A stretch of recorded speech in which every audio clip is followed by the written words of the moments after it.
Let's open up our Bibles to Matthew 21. We are going to read a Palm Sunday passage in the Scripture, Matthew 21, verses 1 all the way through 11. As they approached Jerusalem and came to Bethphage on the Mount of Olives, Jesus sent 2 disciples, saying to them, "Go to the village ahead of you, and immediately you will find a donkey tied there with her colt by her. Untie them. Bring them to me. If anyone says anything to you, say that the Lord needs them, and He will send them right away." Which is interesting. Kasi sabi ni Jesus Christ, nung papasok siya ng Jerusalem, kinausap niya yung dalawang disipulo, sabi niya, kunin nyo yung donkey, pumunta kayo doon sa village at kumuha kayo ng donkey na nakatali. Na yung donkey nung unang panahon ay means of transportation. Buti pa noon, walang gasolina at diesel. Yun yung kanilang means of transportation. Sabi ni Lord, pag may sumita sa inyo, sabihin nyo, kailangan ng Diyos. Which is parang tunog karnaping sa panahon natin ngayon. No? Pero ang sabi ni Jesus Christ, pag may nagtanong sa inyo, sabihin nyo, the Lord needs them. And He will send them right away. Verse 4. This took place to fulfill what was spoken through the prophet. This is actually a fulfillment of a prophecy in Zechariah chapter 9, verse 9, in which nakasaad po doon, "See, your king comes to you, gentle and riding on a donkey, and on a colt, the foal of a donkey." So the disciples went and did as Jesus had instructed them. They brought the donkey and the colt and placed their cloaks on them for Jesus to sit on. And a very large crowd spread their cloaks on the road, while others cut branches from the trees and spread them on the road. The crowds that went ahead of him and those that followed shouted, "Hosanna to the Son of David! Blessed is he who comes in the name of the Lord! Hosanna in the highest heaven." And when Jesus entered Jerusalem, the whole city was stirred and asked, "Who is this?" And the crowds answered, "This is Jesus the prophet from Nazareth in Galilee." Pinamagatan po natin ang mensaheng itong more than Hosanna. More than Hosanna. Now, yung Matthew 21 po, nangyari po ito sa panahon ng Passover Week. Ang Passover Week po ang isa sa pinakamalaki at pinaka-importanting spiritual holiday sa mga Jewish people. So obviously, kung ito ang pinakamalaki at pinakamahalagang religious holiday sa kanilang kapanahunan, crowded ang buong syudad ng Jerusalem. On top of everything, dahil Passover celebration, to make matters worse, in essence, nung mga time na ito, matunog po ang pinaka-latest na milagrong ginawa ng ating Panginoon, kung saan binuhay ng ating Panginoong Hesus si Lazarus mula sa pagkamatay. Imagine niyo to. It is the biggest and most important holiday, and on top of that, ang sabi ng Scripture, bukod sa biggest holiday, bukod sa itong holiday na ito ay kilalang kilala, at ang mga tao ay nagpa-flock doon sa Jerusalem, balitang-balita at matunog na matunog po ang pangalan ng ating Panginoon sapagkat ginawa niya ang isa sa pinaka-imposibleng milagro. Binuhay niya ang mga patay. So obviously, ang expectation po ay napakataas. Kaya nung dumating ang ating Panginoong Hesus at pumasok sa Jerusalem, 5 days before He was crucified. Now, I just want to put this in context. Si Jesus po, most wanted sa Jerusalem at this point. Anytime pwede siyang dakipin, anytime pwede siyang patayin. Si Jesus may choice na hindi pumasok ng Jerusalem. Pwede niyang takasan ang mga taong gustong pumatay sa Kanya. And yet, Jesus, na most wanted, imbis na umatras at lumayo sa Jerusalem, siya pa mismo ang nagkusang pumasok sa syudad kung saan siya gustong dakipin. Nasabi ng Biblia, nung pumasok ang ating Panginoong Hesus sa Jerusalem, the people are shouting, people are celebrating, ibinaba ng mga tao ang kanilang mga balabal, inilatag po nila sa daanan, gumupit sila ng mga dahon ng mga palm tree at palm branches, at parang trinato nila si Jesus ng tatawagin kong royalty treatment. Tinuring nila ang ating Panginoong Hesus at winelcome nila ang ating Panginoong Hesus bilang isang hari. Bakit to? Marami po kasi sa kanila ang umaasa na itong si Jesus ay hindi lang basta hari, kundi siya ang gagamitin upang i-overthrow ang regime ng mga Romano. Para po mas maunawaan ng mga first time narinig ang storyang ito, ang Jewish people po kasi, ang Israel, parang katulad natin noong unang panahon. Sila po ay nasakop tayo ng Spanish, nasakop tayo ng mga Americans. Ang Jewish people, ang Israel, ay nasakop po ng mga Romans. At nung si Jesus po ay naglalakad dito sa mundo, yun po ang exact moment kung saan sila po ay naalipin ng mga Romano at naghahanap po sila ng kalayaan. Kaya akala nila, nung si Jesus ay pumapasok ng Jerusalem, si Jesus ang magiging hari kung saan siya ang maglalabas sa kanila mula sa pagkaalipin ng mga Romano. Sa mata nila, sa kaisipan nila, si Jesus ang magsisilbing Messiah na magsisilbing political hero nila. Na siya ay malakas, forceful, and ready to take over. But instead of riding a war horse, imbis na si Jesus nakasakay sa kabayo, ang sabi ng Biblia, pumasok siya ng Jerusalem na nakasakay sa donkey, fulfilling Zechariah chapter 9 verse 9. And people were celebrating, people were shouting, but some of them misunderstood the salvation that He came to bring. Hindi pumunta ang ating Panginoong Hesus dito para lang iligtas sila sa pagkaalipin ng mga Romano. Pumunta ang ating Panginoong Hesus dito para isave tayo sa ating mga kasalanan, sa ating mga condemnation, sa ating guilt, sa ating shame. Na misunderstood nila kasi ine-expect nila si Jesus magliligtas sa kanila laban sa mga Romano, pero hindi nila alam si Jesus pumunta rito para iligtas sila sa mas matinding oppression. Kasalanan. So what do you do if the king that you expect is different from the king that you need? Ano ang gagawin mo kung ang expectation mo, ililigtas ka sa mga Romans, pero alam ng Panginoon ang tunay mong pangangailangan? Hindi kasi porket gusto mo, kailangan mo.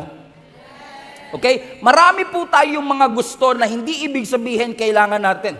Posibleng ikaw pumunta ka sa doktor, nagpa-check up ka kasi masakit ang ulo mo, ang hinihingi mo lang, Dok, resetahan mo lang ako ng medical, ng Advil, okay na po ako.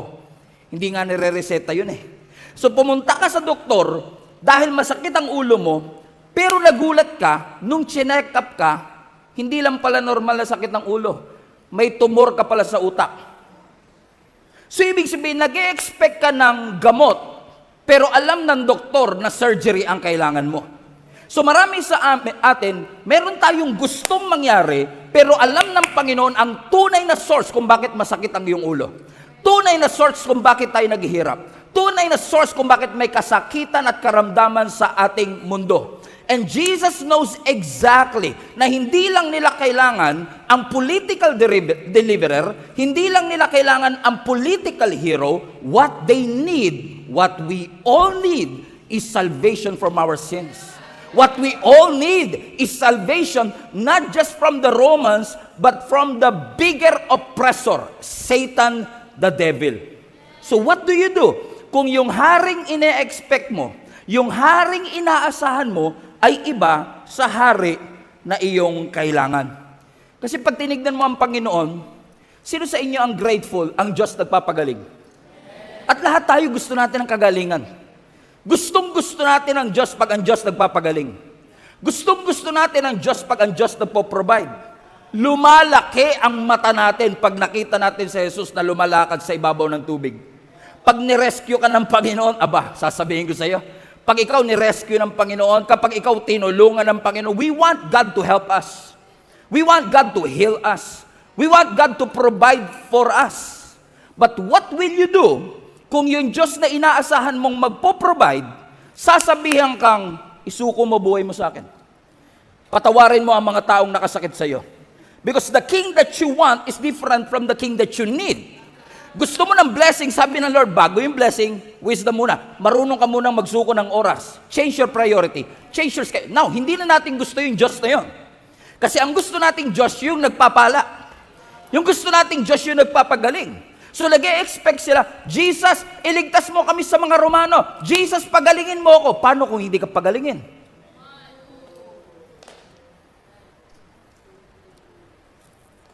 What if the king that you want is different from the king that you need? What if ang Diyos hindi kanya pagalingin sa iyong kasakitan? What if ang Diyos hindi niya i-provide ang iyong mga kagustuhan? Because yes, we love Him. Kapag ang Diyos sumasagot sa ating mga panalangin, we love the Lord. Kapag ang Diyos binuksan ang mga pintuan. But sometimes, God would ask you to surrender your life. God would ask you to obey. What if God would demand righteousness and holiness? Ibig mo ba sabihin, ibig ko bang sabihin, gusto mo lang yung gawa ng kamay ng Diyos, pero hindi mo gusto yung fullness ng kanyang worth? Na gusto mo lang yung blessing ng Panginoon, pero hindi mo gusto ng relationship sa Kanya?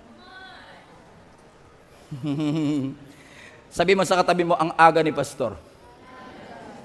I mean, sino sa inyo nagpapacheck up? Di ba pag nagpa-check up ka, di ba minsan re-resetahan ka ng doktor? Okay, uminom ka 3 times a day. Kasi minsan tayo, pag mayroong masakit sa atin, pupunta tayo sa doktor, gusto lang natin, bigyan mo akong gamot para mawala yung sakit. It's interesting na pag pupunta tayo sa doktor, gusto natin bigyan tayo ng gamot, pero ayaw natin baguhin yung lifestyle natin. Lord, bigyan mo ako ng gamot sa high blood ko, pero hindi ako, kakain pa din akong crispy pata, ha? Parang ganun ginagawa natin sa Lord. Gusto natin, Lord, pagpalain mo ako, pero sabi ng Lord, sumuko ka sa akin. Huwag naman ganyan, Lord.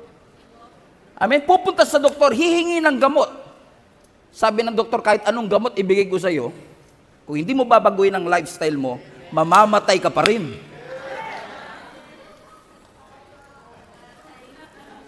Everybody say, ang kulit niyan. Amen? Aray mo talaga. Amen? Bakit? Ganyan ang treatment natin minsan sa Panginoon. Minsan gusto natin pagpalain tayo ng Panginoon. Lord, magbigay ka ng prescription. Sila sabi nila, Lord, i-deliver nyo kami sa mga Romano. So, ibig sabihin, gusto nilang mag-intervene ang Diyos, makialam ang Diyos, gumawa ang Diyos ng milagro, pero pagbabaguhin na yung puso, yun yung ayaw nila eh. Lord, mag-intervene ka sa akin. Malaki po utang ko, bayaran niyo po ang utang ko. Pero sabi ng Lord, bago mangyari yan, kailangan muna mag-develop ka ng lifestyle, ng wisdom, how to manage the resources. Hindi naman pwedeng gusto mo lang na itakas ka, gusto mo lang ng salvation, pero ayaw mo ng transformation. So, ibig sabihin, mahal na mahal mo si Lord kapag Savior siya, pero hindi mo na siya mahal pag hari siya. Kasi pag Savior siya, ilalabas ka niya sa pagsubok. Pag Savior siya, papatawarin niya ang nakaraan mo. Pero pag hari na siya, kailangan mo siyang sundin. Because if Jesus is not the Lord of everything in your life, He's not the Lord at all. Kailangan, pag Lord si Lord, kailangan 100%. Hindi mo siya pwedeng tawaging Lord kung 95% lang. I mean, tinawag mong coach. Nung tinuruan ka, dito ka pupwesto, hindi mo sinunod. Tinawag mo ba siyang coach? Kasi the fact na hindi mo siya sinunod, tinanggalan mo ng meaning yung pangalan at title niya. Correct? Ganon din ang Panginoon. Tinawag mo siyang hari. Nung sabi ng Lord, gawin mo to, hindi mo sinunod. Pero tawag mo sa Kanya, All hail King Jesus! Sabi ng Lord, isuko mo na yan. He is mighty to save. Mighty to save. Because we want Jesus to save us. We want Jesus to bless us. And yes, He will bless you. Yes, He will save you. Yes, He is able to heal your sickness. But are you willing to give your life to Him? Not just your Savior, but your King. Everybody say, a ring king king. Dalawang hari yan. Amen. Because we enjoy. Lumalabas na yung kakornea natin, alas stress na eh.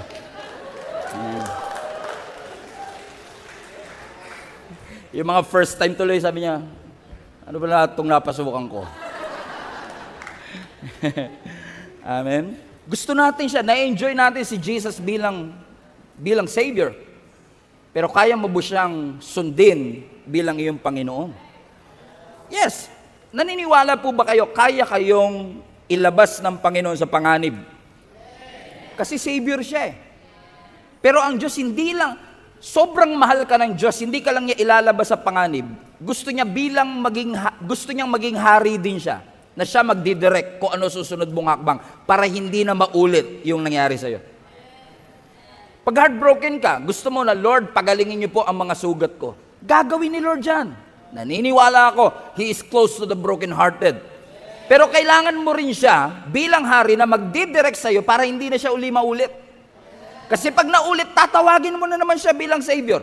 Papatawarin ni Lord ang iyong mga nakaraan. Pero willing ka bang ipagamit, ipakontrol ang iyong kasalukuyan para ang iyong kasalukuyan ay makaranas ng pagpapala mula sa ating Panginoon? Ibig mo ba sabihin, you welcome Jesus as your Savior but you reject Him as your King? Doesn't work that way.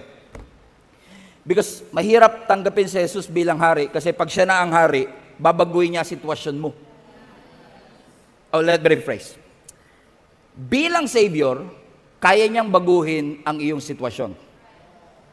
Pero bilang hari, you need to change the way you submit to Him. As a Savior, He will remove your burdens. As a Savior, He will save you from hell. But are you willing to accept Him as your King to direct your life, to govern your decisions? And just like the text that we have in Matthew chapter 21, if Jesus entered Jerusalem and they welcomed Him, shouted, Hosanna in the highest, Hosanna to the Son of David, meaning they recognize Jesus as King. If Jesus is the King of our lives, how would we respond? Hindi lang bilang Savior, how we, Christians, paano tayo magre-respond kay Jesus bilang ating hari?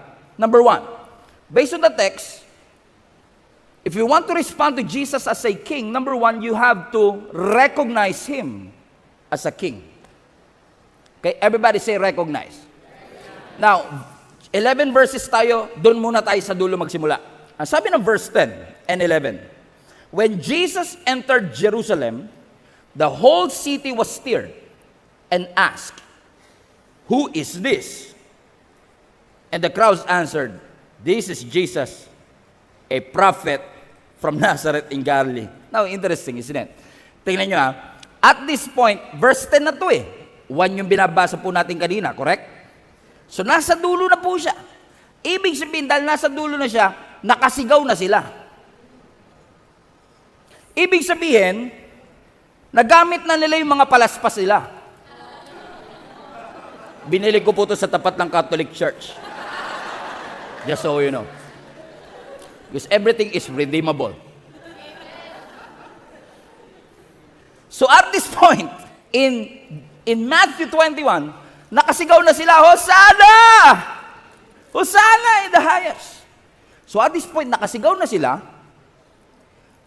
naglatag na sila ng balabal nila sa daan, nilatag nila ang kanilang mga palaspas, sumigaw na sila, nag-celebrate sila. Pero balik mo yung verse 10. Imagine niyo ito, nagsi-celebrate sila, Hosanna! Hosanna! Sabi ng isa, sino yan?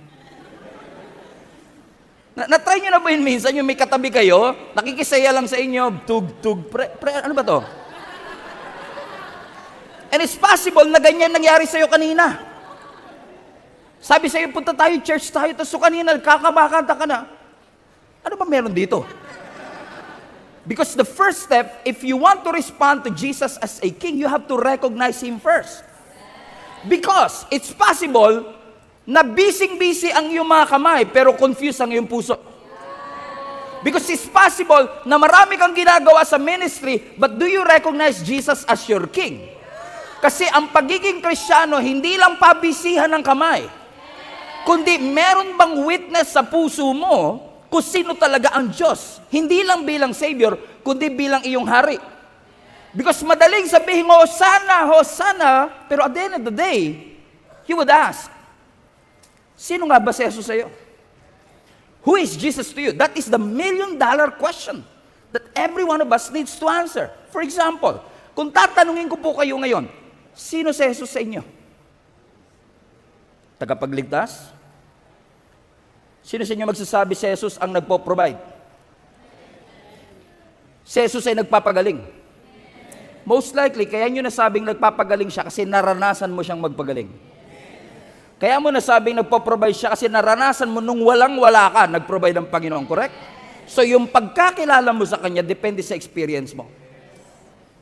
Amen? So we don't judge how you perceive who God is. Kasi lahat tayo may kanya-kanya experience. But today is all about, do you recognize Him as a King? Yun ang pinaka-importante. Kasi biruin mo, nag-celebrate na sila't lahat, tapos nagtanungan pa sila, sino yan? Verse 11. Ano sagot nila? Ang sabi nila, verse 11 please.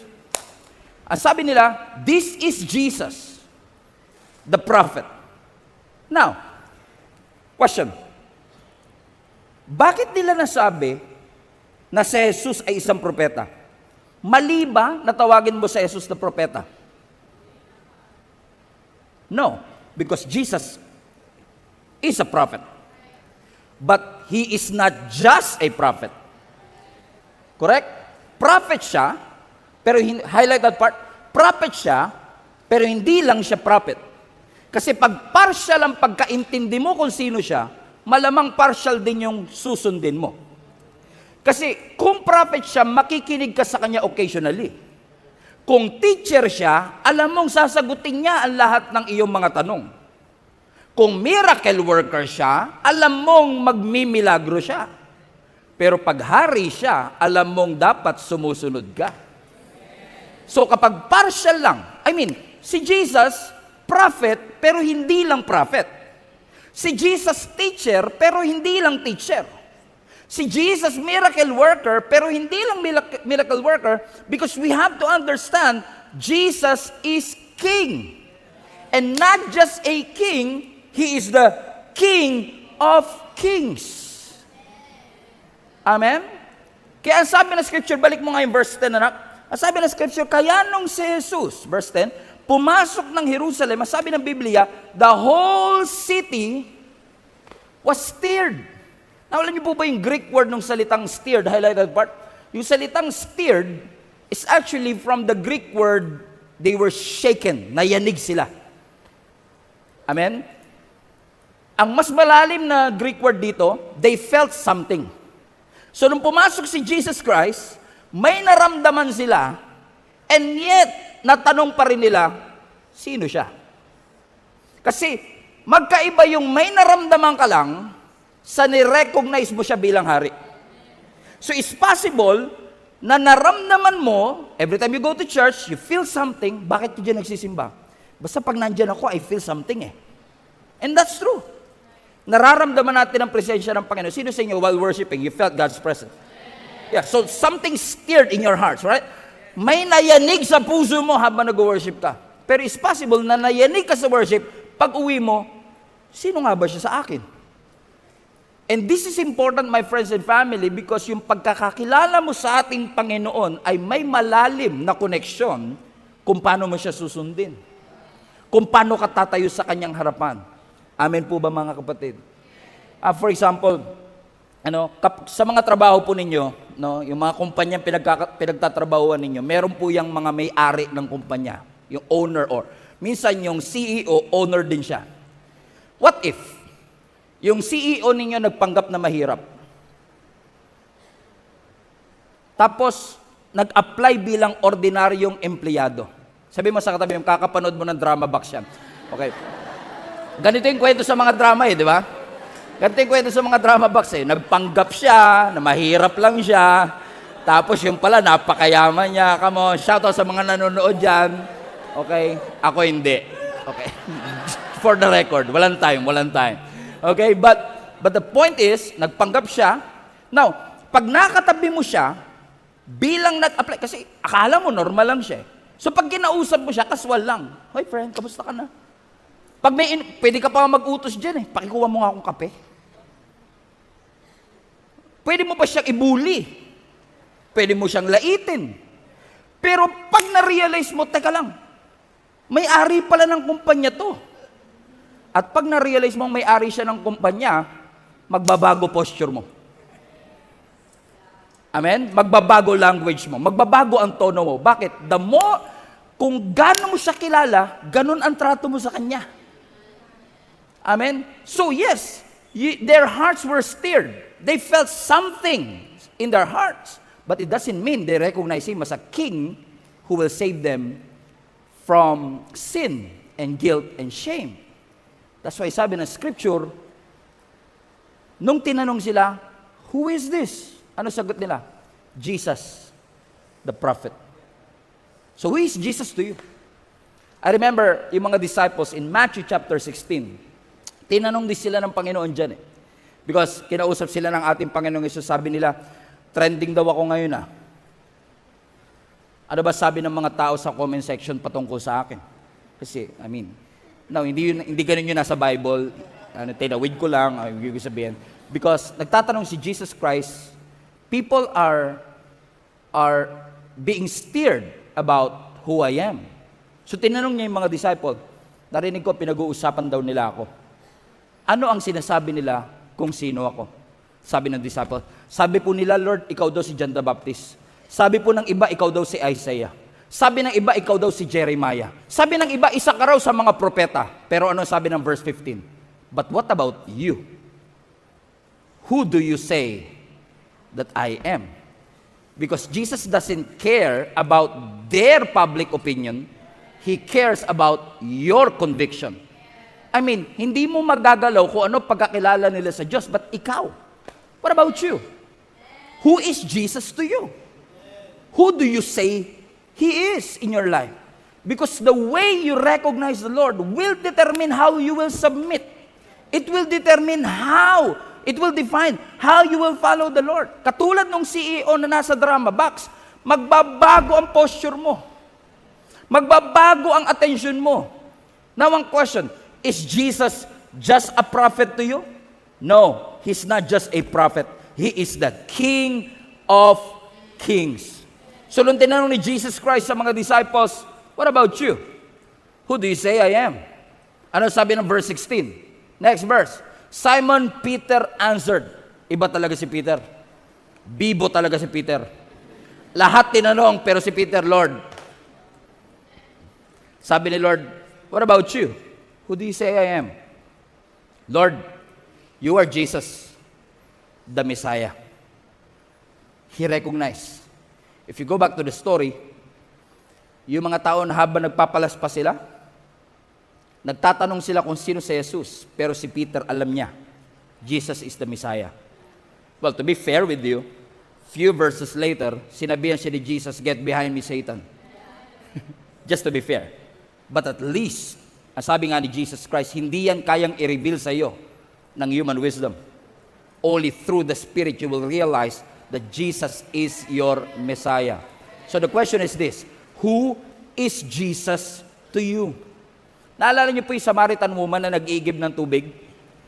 Na meron po siyang naging 5 quote-unquote asawa, at yung kinakasama niya ngayon ay hindi niya pa rin asawa. So may 6 na lalaki sa kanyang buhay until nakilala niya yung pang-7 lalaki. Si Jesus Christ. The 7th man. Ano sabi ng scripture? Habang nag-iigib sila, ano pagkakilala ng Samaritan woman? Sabi niya, you are a prophet. Pero yun nung nag-iigib pa lang, you are a prophet. Pero nung na-encounter niya na si Jesus, ano sabi niya sa dulo? Come, see a man who knows everything about me. Could he be the Messiah? Nagbago yung pananaw niya kay Jesus.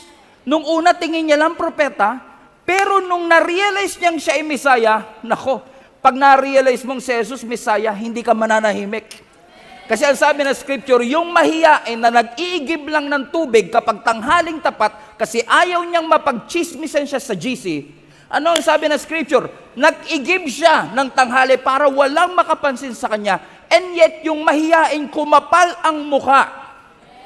Nung na-realize niya kung sino ang Diyos na kanyang pinapaniwalaan. Kapag nagbago ang pananaw mo kung sino ang Diyos, hindi pwedeng hindi magbago ang iyong buhay. You have to recognize Jesus as your King, not just a Savior. As your King, not just your healer. As your King, not just your provider. Recognize, everybody say, recognize Him as a King. So mapapansin nyo, excited ang tao, pero wala silang clarity. Yung iba tinawag siyang propeta, yung iba tinawag siyang teacher, yung iba tinawag siyang miracle worker, but the scripture is very clear to us. Jesus is not just a king. He is the King of Kings. Pwede mong hangaan si Jesus, pero ang hari hindi lang hinahangaan. Ang hari sinusunod. But again, the king that you want is different from the king that you need. Marami sa atin naghahangad na yung hari natin, tatanggalin yung mga problema natin. Naghahangad tayo na ang hari natin, i-bless tayo. Magbibigay sa atin ng comfort. Ang hari natin, i-affirm tayo. Pero ibahin nyo yung hari na ito. Ibahin nyo si Jesus. Kasi si Jesus, yes, pagpapalaing ka, pero hindi lang blessing. Gusto niya i-transform ka. So blessing and transformation. Hindi humihinto si Lord sa blessing. Ang Diyos natin hindi humihinto sa affirmation. Gusto niya may correction. Yung hari natin, yes, tatanggalin niya ang mga problema natin. May kakayahan si Jesus na tanggalin ang lahat ng pressure natin sa buhay. Pero kaya din ng hari na ito na tanggalin yung pride natin. Kayang tanggalin ng hari na ito yung unforgiveness sa ating puso, yung bitterness sa ating puso. So the way you recognize Jesus means a lot so that you will be able to follow Him in a different level. Hindi lang yung gawa ng kamay niya, kundi kung sino si Jesus. Amen? If you want to respond to Him as your King, you must recognize Him as a King. Number 2, if you want to respond to Jesus as your King, hindi lang ma-recognize mo siya as a king. Are you ready? You must receive Him as a king. Receive Him. Everybody say receive. Verse 8. Balik tayo sa verse 8. Ang sabi ng verse 8, a very large crowd spread their cloaks on the road, while others cut branches from the trees and spread them on the road. So the crowds that went ahead of Him and those that followed Him, they shouted, Hosanna to the Son of David. Now the word Hosanna, everybody put that in the comment section. Everybody say Hosanna. Now yung salitang Hosanna, ang ibig sabihin niyan, same as now. Iligtas niyo po kami. So habang si Jesus ay pumapasok ng Jerusalem, sumisigaw sila, Lord, iligtas niyo po kami.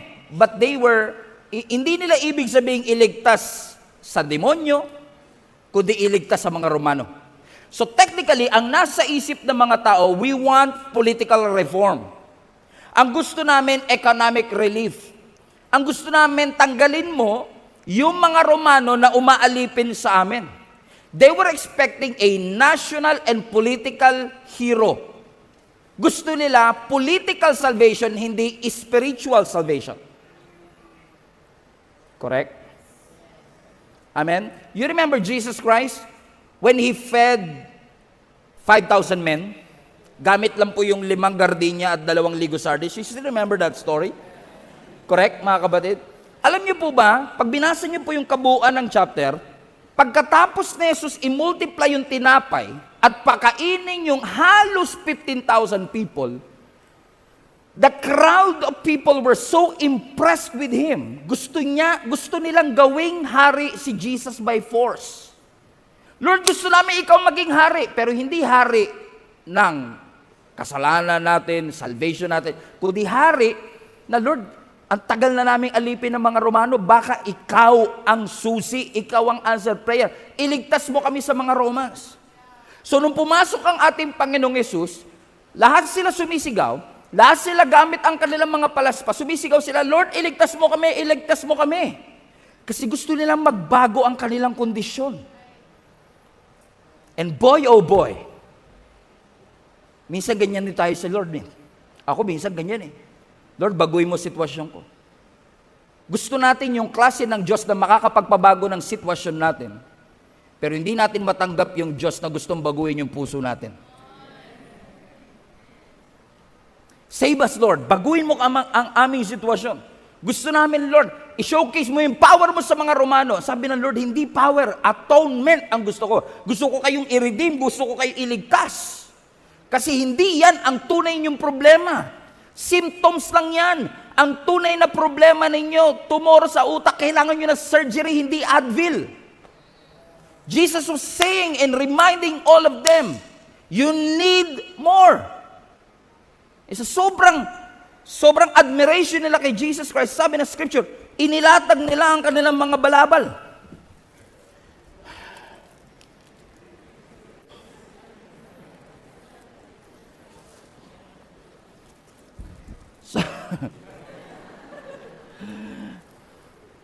Para si Moises, Okay? Ang sabi ng scripture, they were shouting, Hosanna! Hosanna! Because they were expecting Jesus to be their political savior. Sabi ng Bible, habang ang ating Panginoong Yesus, ay pumapasok ng Jerusalem, ibinaba nila ang kanilang mga balabal. By the way, this symbolizes identity. So the fact na nilagay po nila yan sa daan is actually a symbol na, Lord, I am willing to lay down my position and submit under your authority. Because laying down your cloaks is a symbol of submission.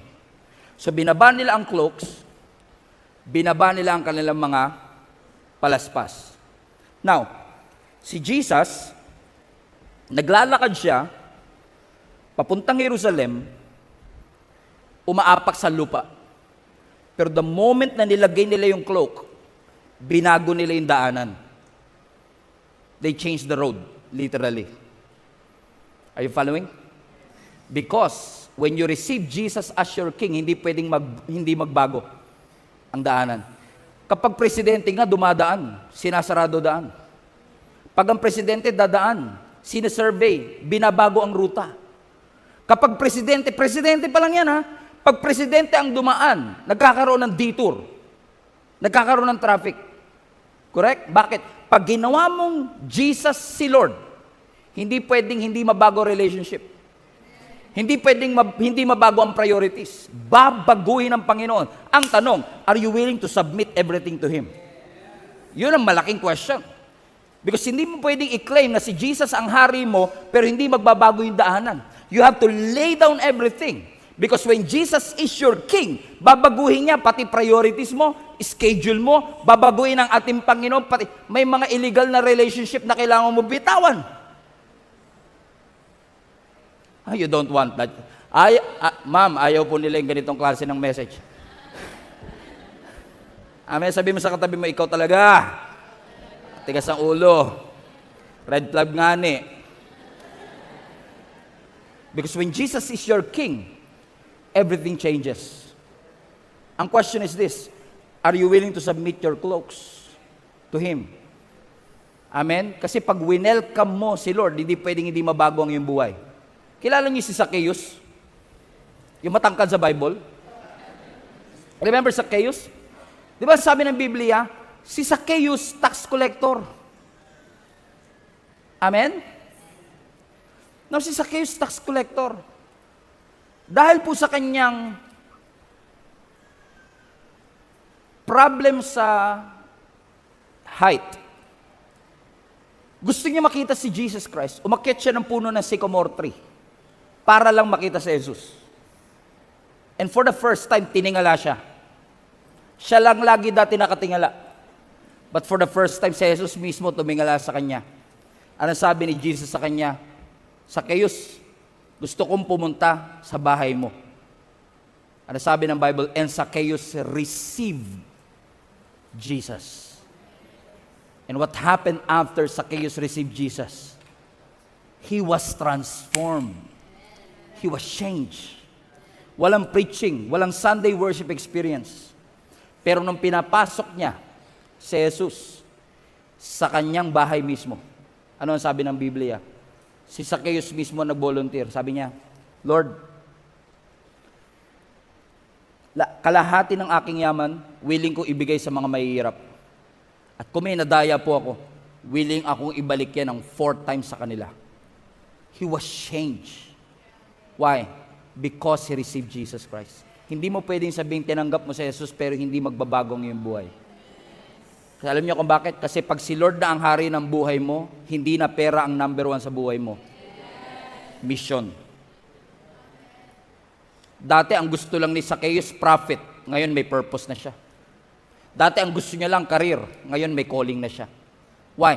Pag nilagay mo ang iyong puso sa Diyos, pag tinanggap mo siya sa iyong buhay, magbabago ang direksyon ng iyong buhay. Money is no longer number one. Fame is no longer number one. Followers on social media is no longer number one. It doesn't matter anymore because your identity is secured in Jesus Christ. Hindi sa dami ng followers mo. By the way, salamat po, 1 million follower na po tayo. By the grace of God. Sa Facebook. Amen? Why? Because He is so good and faithful. Amen? Are you willing to lay down everything for Him? Tanungin mo nga katabi mo, willing ka ba na ibigay lahat sa ating Panginoon? I-adjust ang iyong schedule sa ating Panginoon. Katulad nila, winelcome nila si Jesus sa kanilang syudad. Pero hindi ibig sabihin, winelcome nila si Jesus sa kanilang puso. Amen po ba mga kapatid? Amen? Sino sa inyo gusto nyo i-welcome si Lord? Hindi si Lord na Savior, ha? Hindi si Lord na provider, si Lord na hari. Now, tatandaan nyo ito mga kapatid. Ang sabi ng Revelations chapter 3, si Jesus daw po ay kumakatok sa pintuan ng ating puso. Kung pagbubuksan natin ang ating puso, papasok siya. Pero the moment na binuksan mo ang pintuan, dapat willing kang isurrender yung buong bahay. Kasi hindi pumapasok si Jesus bilang bisita. Pumapasok siya bilang hari. Ang problema, pinapapasok natin siya, pero may mga pintuan ng bahay na sarado. Parang bisita. Wini-welcome mo ang bisita, pero sa sala ka lang. Huwag bubuksan yung kwarto ko, huwag bubuksan yung cabinet ko. Amen? So yung lahat ng kalat mo, nandun, di niya alam eh. Okay, nandun lahat. So, winelcome mo, binigay mo yung address, pero walang access sa lahat. Because you can give Jesus the address to your heart, but you don't give Him access to everything. May mga pintuan ng bahay mo na nakasarado yung kwarto, nakasarado yung kitchen. Lord, wag mo pakialaman yung kwarto, nandyan lahat ng mga sekreto ko. Lord, wag mo pakialaman yung kitchen, nandyan lahat ng desires and appetite ko. Hindi siya bisita. Hari ang ating Panginoon. Pag ikaw may ari ng bahay, walang parte ng bahay na wala kang access. Pag ikaw ang may ari, lahat ng parte ng buhay mo, willing mong ibukas para sa ating Panginoon. Jesus came to this world hindi lang para i-improve yung isang area ng buhay mo. He wants to transform your life. Yung buong buhay mo gustong baguhin ng ating Panginoon. Ang question, are you willing to submit everything to Him? And give everything to Him? At i-welcome mo siya sa iyong puso. I-welcome mo siya bilang hari. And I tell you this, your life will never be the same again. Your life will never be the same again. Amen? Tingnan mo nga katabi mo. Mukha bang nakapasok na si Jesus? Parang ibang Diyos nakapasok dito, Pastor. Everybody say welcome. Receive the King. Receive the King of Kings. So nakatayo sila, binaba nila ang lahat. Sabi ng Scripture, dumaan ang ating Panginoong Hesus. Nilet go nila ang kanilang balabal. Nilet go nila ang kanilang mga palaspas. Hindi nila sila sabing, Lord, sa'yo ang Sunday ko, pero Monday wag mo na pakialaman. Kasi kung ganun, gusto mo lang yung presence niya pag Sunday, ayaw mo yung authority niya pag Monday. Gusto mong binibless ka ni Lord pag Sunday, pero ayaw mong nililid ka niya kapag Monday. If Jesus is not the Lord of all, He's not the Lord at all. Hindi mo siya totoong tinanggap kung hindi mo nirelease lahat ng control at susi sa ating Panginoon. Because the moment, my friends and family, the moment na binigay mo ang iyong buhay kay Jesus Christ, lahat ng convenience sa buhay mo, hihinto. At mapapalitan ng conviction the moment you receive the Lord. Buhay pa katabi mo? Wala pa tayo sa exciting part. Recognize Him as a King. Receive Him as a King. Ang sakit nung recognize. Ang sakit nung receive. Mas masakit to. Number 3, in our close. follow the king.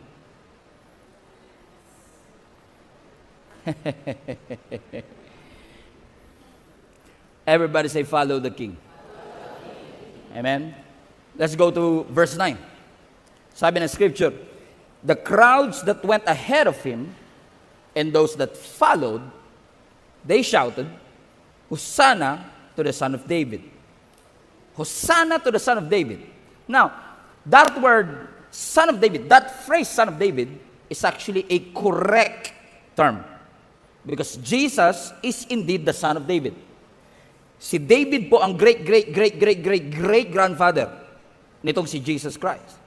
And Jesus is literally under the genealogy of David.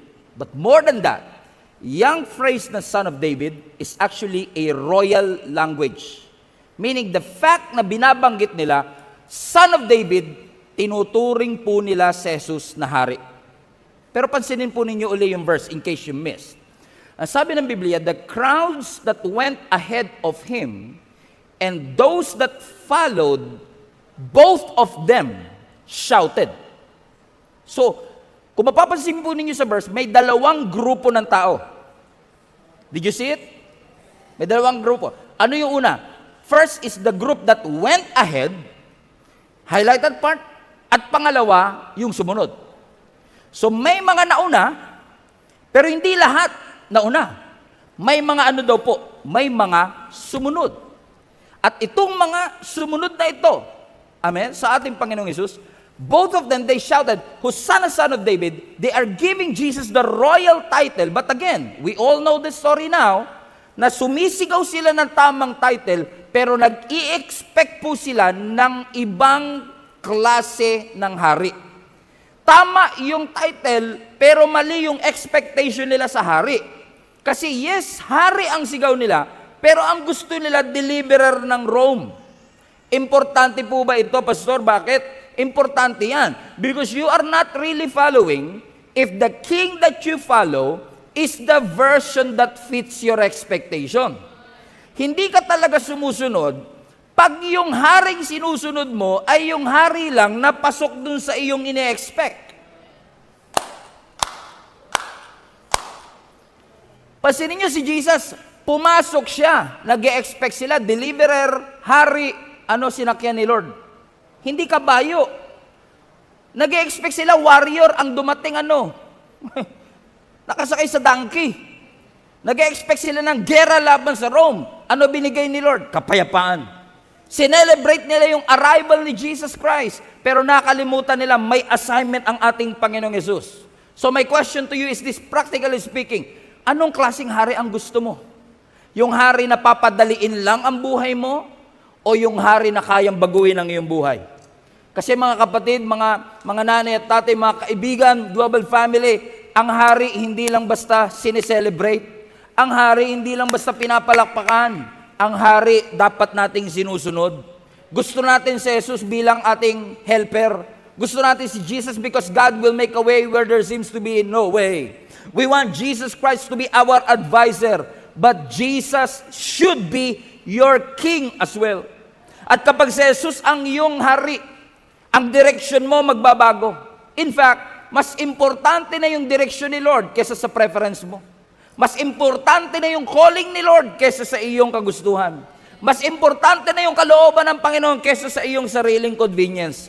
Ang tanong, kaya mo bang isuko ang iyong buhay sa hari na hindi mo ini-expect?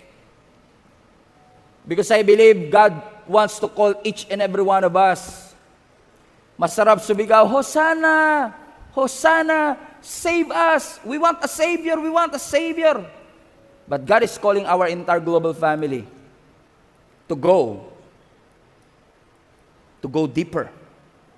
More than just saying Hosanna. This message is all about more than just saying Hosanna. This is more than, Jesus is more than just a God that saves. So let's go deeper. Not just Hosanna. God wants to bring all of us more than Hosanna and say, I'm not just your Savior. I am your King. Will you follow me?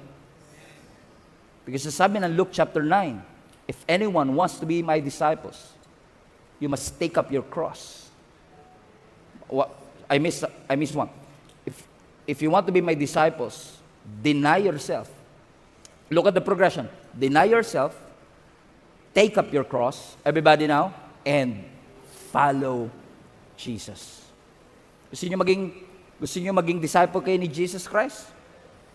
Gusto niyo siyang gawing hari ng inyong buhay? Kailangan mo i-deny ang iyong sarili. Take up your cross and follow the Lord. Amen? Ang mga fans, i-cheer ka. Hindi kailangan ni Lord ng fans. Ang kailangan niya, followers. Kasi ang mga fans is celebrate ka, yay! Pero yung mga players mismo, sumusunod sila sa coach. Sinasubmit nila ang kanilang sariling preference sa kagustuhan ng kanilang coach. Kaya sabi ni Jesus Christ, whoever of you wants to be my disciple, you must learn to deny yourself, to take up the cross, and follow the Lord. And when you follow Him, hindi mo lang ina-align ang iyong emosyon, ang iyong nararamdaman. You must align how you behave. You must align your character to Him. Na si Lord ang magiging pattern natin. Because most of the time, gusto natin si Lord na maging Savior lang natin. Pero pag siya na ang Diyos natin, He will interrupt your plan. He will even correct your plan. Ang pagiging Savior, convenient. Pero pag siya na ang Diyos mo, magde-demand siya, gawin mo to. So hindi naman pwedeng gusto lang natin yung tulong ni Lord, pero ayaw natin yung leadership ng ating Panginoon. I believe it's high time for us as a global family to change our prayer and say, Lord, thank you for saving me, but please lead the way. Pangunahan niyo po kami. Ikaw ang aming hari. Marami sa atin nagpipray, Lord, tulungan mo ko, iligtas mo ko, pagpalain niyo po ko. Hindi po mali ang lahat ng prayer na yan. Pero ang mas magandang panalangin, saan mo ko dinadala, Lord? Ano ang mga bagay na gusto mong isuko ko, Panginoon? Ano yung mga bagay na gusto mong i-lay down ko sa iyo, Panginoon? Because sabi nga ni Jesus Christ sa kanyang mga disciples, Luke chapter 6, bakit mo ko tinatawag na Lord, Lord, kung hindi mo naman sinusunod ang aking sinasabi? Tinawag mo kong coach, ayaw mo naman sundin kung saan kita pinapapwesto. Tinanggal mo yung meaning ng title kapag sinusuway mo ang sinasabi ng coach mo. Yung sinasabi ni Lord. Ganun din. Why do you call me Lord if you don't obey my commandments? Because kapag si Jesus ang Lord ng iyong buhay, master siya. Kapag si Jesus Lord ng iyong buhay, King of your life, He is the owner. He has the authority over your life. So don't just call Him Savior. Because when you call Him Lord, you acknowledge the authority of God over your life. Huwag mo lang i-confess sa iyong bibig, pero dinideny ng iyong lifestyle. Huwag mo lang siya i-honor with your lips, pero ini-ignore mo siya with how you live.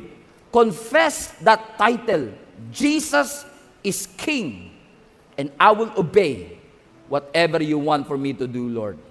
Because you are not just a king, you are the King of Kings and the Lord of Lords. Hindi ko lang po tinatanggap yung mga bagay na gusto mong gawin sa akin, Lord. Tinatanggap ko rin po lahat ng bagay na gusto mong mangyari sa aking buhay. And I will offer my life to you. Hindi lang po provision. If you want to correct me, Lord. If you want to humble me, Lord. Hindi ko lang po gusto ng blessing. Hindi ko lang po gusto ng provision. Hindi ko lang po gusto ng healing. What I want is my life to be changed forever. Gusto ko po mabago ang aking buhay. I make you, not just my Savior, I make you my Lord. I make you my King. Because Jesus is so great. Hindi lang po siya basta Savior. He is your King. All hail, King Jesus. Crown Him King of Kings. Crown Him Lord of Lords. Koronahan natin ang ating Panginoon. Lord, from this day forward, Ikaw po ang aking hari.